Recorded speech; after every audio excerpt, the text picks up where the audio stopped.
आणि हे सगळे नाही माझ्या पुढे असताना मी तुमच्या समोर जे आता मांडतोय, जे तुम्हाला सांगतोय, हा काही अखिल धर्म समाज विकास समितीचा मुद्दा नाही, हे सर्वांनी लक्षात घ्या. हा बांधवांनो समाजाचा, तुमच्या प्रत्येकाचा, तुमच्या येणाऱ्या पिढ्यांचा आणि तुमच्या गेलेल्या पिढ्यांचाही हिशोब देणारा हा आरक्षणाचा मुद्दा आहे.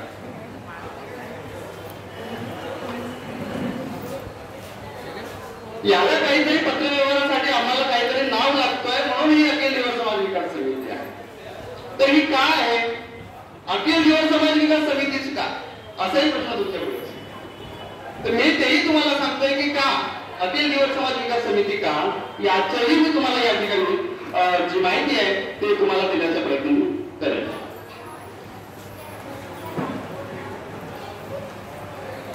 खरं तर आम्हाला बऱ्याचशा गोष्टी टाळायच्या होत्या, पण ते टाळता येत नाही. त्याला पारंपरिकत्व असतं, ते घ्यावं लागतं.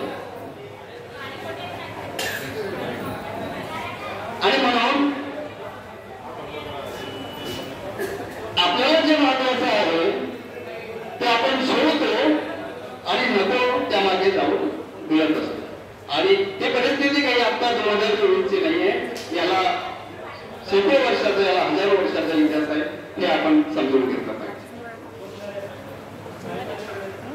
आपल्याला चर्चा करायला एखादा आपलं स्वतःच डॉक्युमेंट आपल्या डोळ्याखाली घ्यायला 75 वर्ष लागतात. 75 वर्ष. किती अडचणपणा आहे आपला, किती अडचणपणा आहे. कुठल्या कामाचे तुमचे प्राध्यापकी, तुमची डॉक्टरकी, तुमचे विद्यार्थी पण, तुमचे वैचारिक पण, कुठल्या कामाचं आहे? तेच कामाचं. तुम्ही लोकांना समजूनच घेतलं नाही. ज्या वेळेला आम्हाला आदरणीय डॉक्टर विजय सरांनी सगळं दस्तऐवज दिलं, त्याआधी आम्ही चर्चा करायचं की आम्हाला कुठलं आरक्षण मागितलं पाहिजे. मला वाटतं आदरणीय माणिक गेडाम सर, नागपूर सर, शेंडे सर, ह्या सगळ्या याचे साक्षीदार आहेत. आमचे बावन लोक माझे मोठे वडील या ठिकाणी आहेत. 5 लोकांमध्ये हा आरक्षणाचा डॉक्टर वानकर सर आहेत. असे 4 ते 5 लोकांमध्ये तो आम्ही एक सुरू केलेली होती चर्चा की कुठलं आरक्षण काय करायचं काय. आणि मी जायचं ना भंडाऱ्याच्या बाहेरच्या कार्यक्रमाला मी जात. अनेकदा 16 जानेवारीला मान्य स्वर्गीय खासदार दत्तरामजी बर्वे यांच्या पुण्यतिथीचा जो कार्यक्रम असायचा 16 जानेवारीचा, त्या 16 जानेवारीच्या कार्यक्रमाला डॉक्टर विजय सर अनेक आवर्जून सांगायचे, अरे बाबा तुम्हाला EST मिळू शकत का, ESC मिळू शकतो, कोणी विचार करायला तयार नाही. आम्ही ज्यांच्याकडे सन्मानानं पाहतो ते आमचे न्यायाधीश आम्हाला समजून घेत नाही. ज्याच्याकडे भरगच्च पैसा आहे तो माणूस आम्हाला समजून घेत नाही.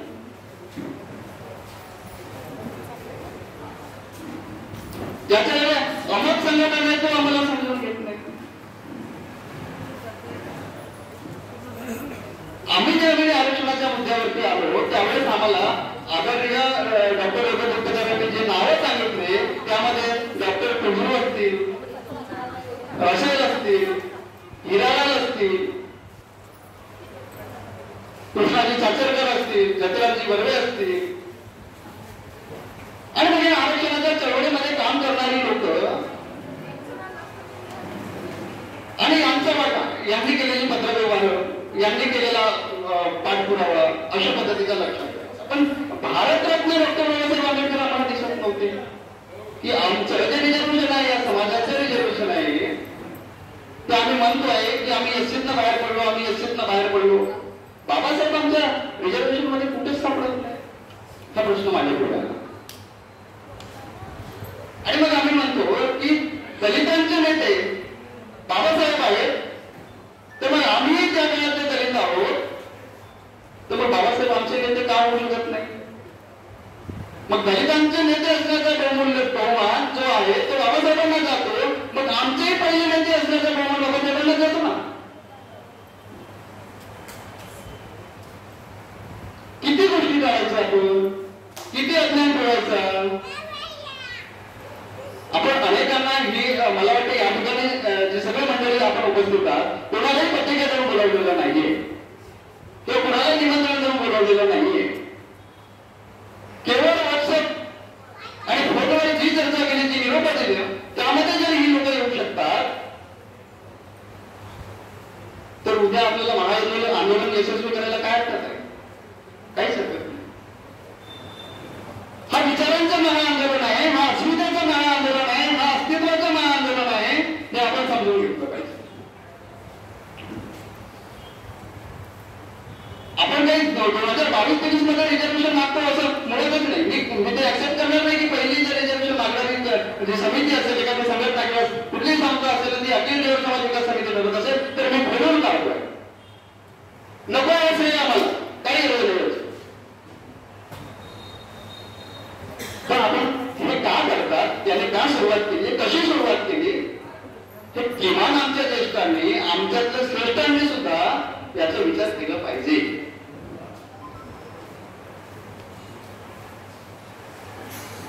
मग आम्ही 75 वर्षाचा हिशोब विचारला तर कोणाला विचारायचं? आमच्या ज्या 2 पिढ्या गेल्या त्यांना त्यांनी विचारलं ना, बाबा आमच्या रिझर्वेशनचं काय झालं? हे तर फारच होतं ना. अरे 7-12 आमच्या नाव होते, आमची जागा गेली कुठं?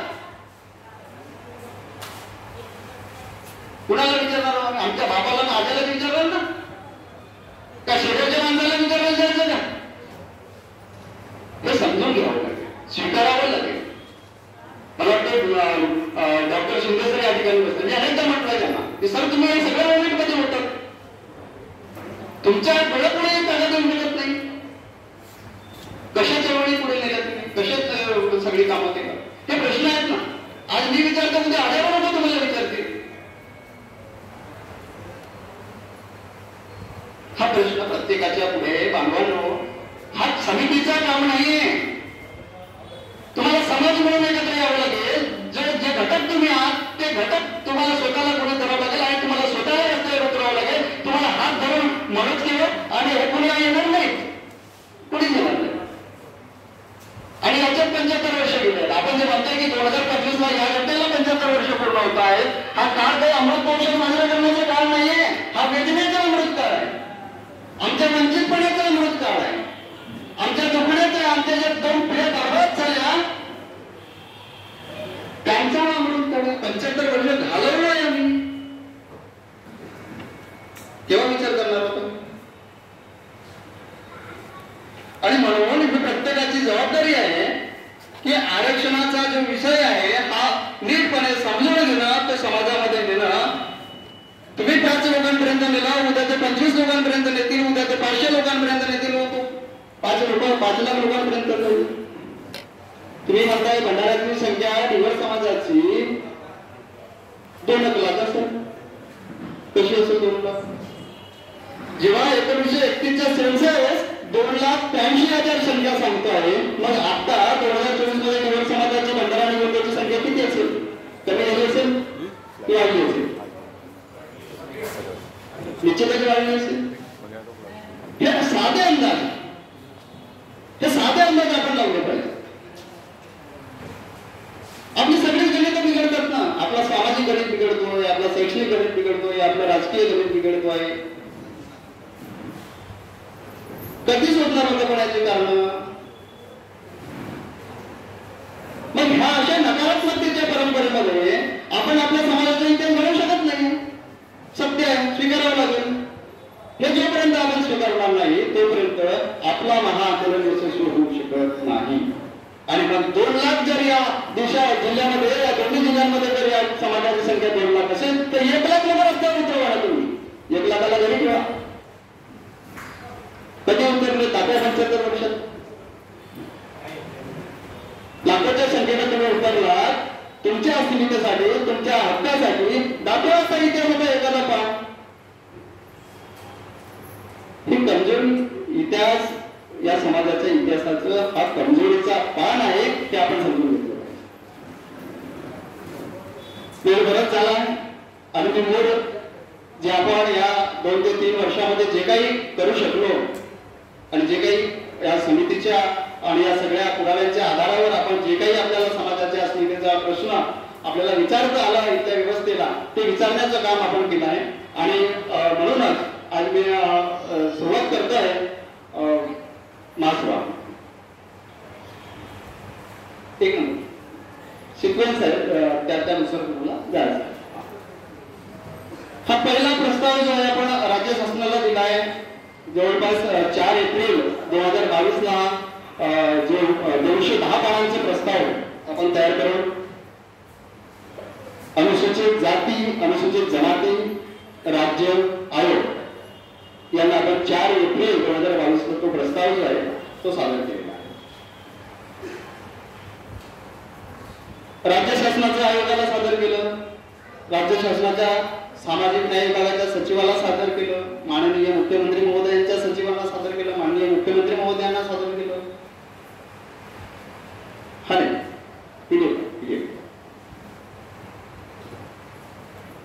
मग आता आम्ही म्हटलं की बाबा राज्य शासनाला आपण सगळं देऊन झालं, मग आता काय करायचं, आता केंद्राला द्यायचं.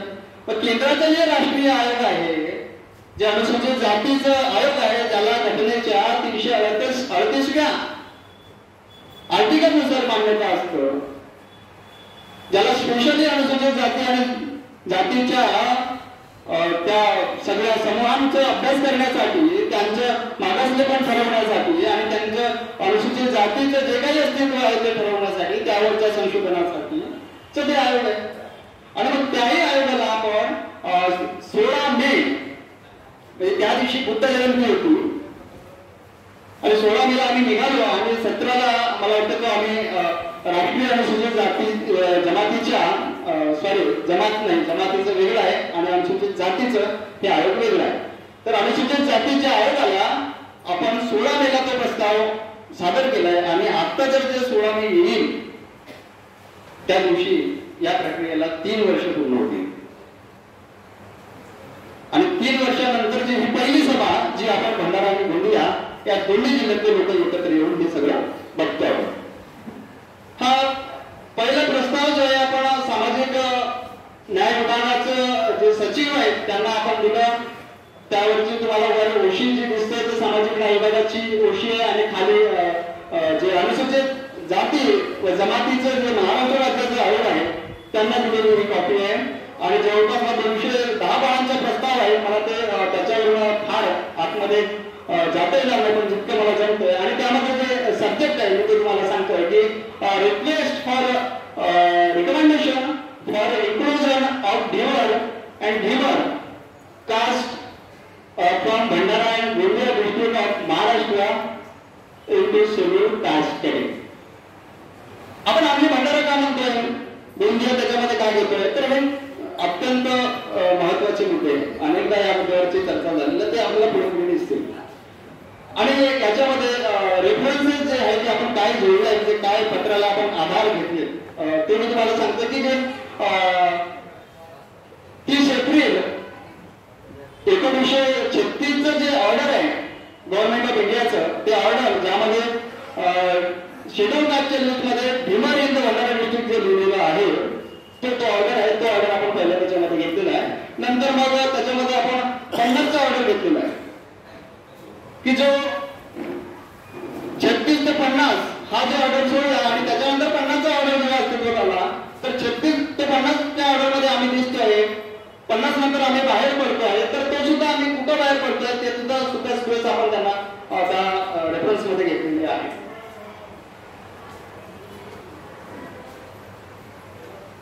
तर हा जवळपास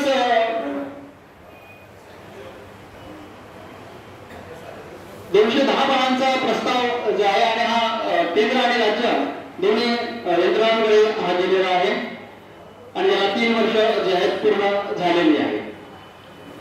पुन्हा दुसरा घे नेक्स्ट.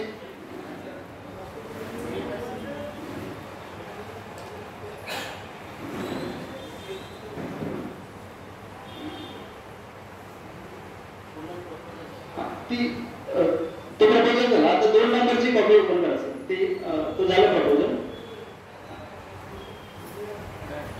त्याला पुन्हा आपण सगळं झाल्यानंतर पुन्हा ओपन करू की आपण काय घेतलं डॉक्युमेंट म्हणून. सर हा क्लोज करा, हा पीडीएफ क्लोज करा पूर्ण आणि 2 नंबरचा पीडीएफ ओपन करा. हा आता हा 2 नंबरचा जो पीडीएफ मी तुम्हाला सांगितलं की 16 मे 2022 ला आपण दिल्लीला जे केंद्राचं अनुसूचित जातीचं आयोग आहे, जे कमिशन आहे, त्यांना आपण सादर केलं आणि जे सेन्सस महारजिस्ट्रार ज्याला म्हणताय त्यांना आपण सादर केलेलं आहे. त्यांची ओशी आहे, हे नॅशनल कमिशनची ओशी आहे आणि त्याच्या वरची जी आहे ही जी आहे ही सेन्ससची ओशी आहे. तर आपण सेन्सस कमिशनर यांना महारजिस्ट्रार जे आहेत त्यांना सुद्धा आपण तो पत्र जो आहे त्यांच्यापर्यंत सुद्धा पोहोचवला. ठीक आहे, हे आता बंद करा. 3 नंबर सुरू.